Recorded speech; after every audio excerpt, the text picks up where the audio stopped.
उत्तर प्रदेश सरकार में मंत्री दिनेश प्रताप सिंह हमारे साथ मौजूद हैं। राहुल गांधी गुजरात दौरे पर पहुंचे, वहां पर उन्होंने अपनी ही पार्टी, अपने ही संगठन के नेताओं पर आरोप लगा दिए कि ये बीजेपी में शामिल हो सकते हैं। उनके बयानबाजी को आप किस तरीके से देखते हैं? अब ये तो उनके आत्मविश्वास के गिरते हुए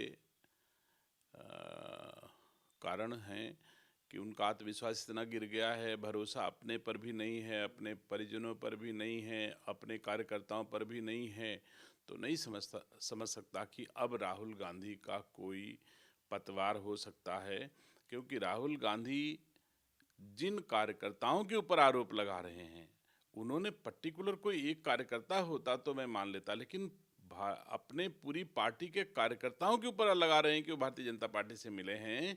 तो यह तो हमारे भारतीय जनता पार्टी के नेतृत्व और सरकारों की क्रियाशीलता ही कहेंगे कि कांग्रेस में रह करके भी अपनी सेवा और परिश्रम के बलबूते पर उनका अगर हृदय परिवर्तन हम करा ले पाते हैं तो ये तो हमारी योग्यता है।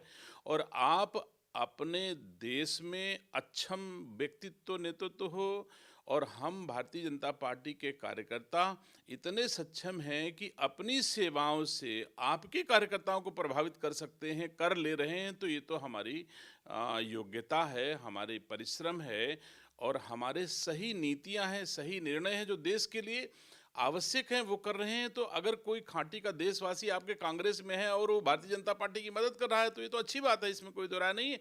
लेकिन उचित होता कि आप मंथन करो कि क्यों ऐसा हो रहा है कि कांग्रेस के लोग भारतीय जनता पार्टी की तरफ आकर्षित हो रहे हैं। ऐसा तो नहीं मंत्री जी, राहुल गांधी का ये बयान उनकी पार्टी के कार्यकर्ताओं पर भी भारी पड़ जाए कि अब तो आरोप लगा दिया गया है तो चलो खुलकर सामने आ जाते हैं।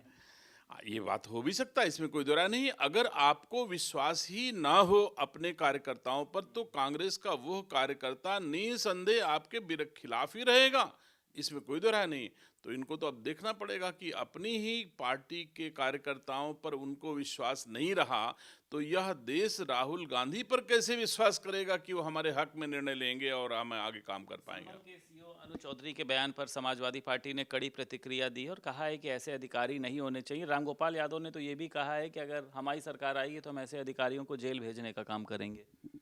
काहे नौमन तेल होई और काहे राधा नची हैं, कहाँ उनकी सरकार आने जा रही है। लेकिन ये सच्चाई है कि हमारे अधिकारी किसी धर्म विशेष के लोगों को, जाति विशेष के लोगों को, व्यक्ति विशेष लोगों पर कोई कार्रवाई नहीं कर रहे हैं। आज होली का त्यौहार है तो होली सकुशल संपन्न हो जाए, इसका प्रयास हमारे अधिकारियों को हो रहा है। कल किसी और धर्म के लोगों के त्यौहार होंगे तो उनके लिए भी वो कहेंगे कि ये भी सकुशल निपट जाए। तो ये तो उनकी जिम्मेदारी है और अपनी जिम्मेदारियों के निर्वहन के लिए हमारे हमारे सिस्टम जो है, हमारे अधिकारी जो हैं वो काम कर रहे हैं। इस पर किसी को कोई गुरेज नहीं होना चाहिए। एक आखिरी सवाल सर, कल का मैच आपने देखा कि इंडिया ने शानदार तरीके से जीता। कांग्रेस की एक प्रवक्ता थी डॉक्टर शमा मोहम्मद, उन्होंने रोहित शर्मा के मोटापे को लेकर बड़ा बयान दिया था और कल के मैच में सबसे ज़्यादा रन भी रोहित शर्मा ने बनाए, उन्हीं की कप्तानी में वो मैच जीता है इंडिया ने। देखिए, भारत और भारत के सम्मान के प्रति कांग्रेस के लोगों की सोच कितनी गंदी है, कितनी गिरी हुई हो सकती है, ये इसका परिचायक है, इसका द्योतक है। मैं नहीं कह सकता कि उनको इस तरह की बात, हमारी राष्ट्रीय भावना के द्योतक, हमारे राष्ट्र के क्रिकेटर्स जो सम्मान राष्ट्र के लिए लड़ रहे हैं, राष्ट्र के मेडल के लिए लड़ रहे हैं, राष्ट्र के सम्मान के लिए लड़ रहे हैं, उनके मनोबल को गिराने के लिए ऐसे काम करने चाहिए। ऐसा कांग्रेस खुद ही कर रही है। वैसे कांग्रेस जब खुद ही मनोबल उसका गिरा हुआ है, अपने आप गिरती जा रही है, तो मैं क्या उन पर टिप्पणी करूं।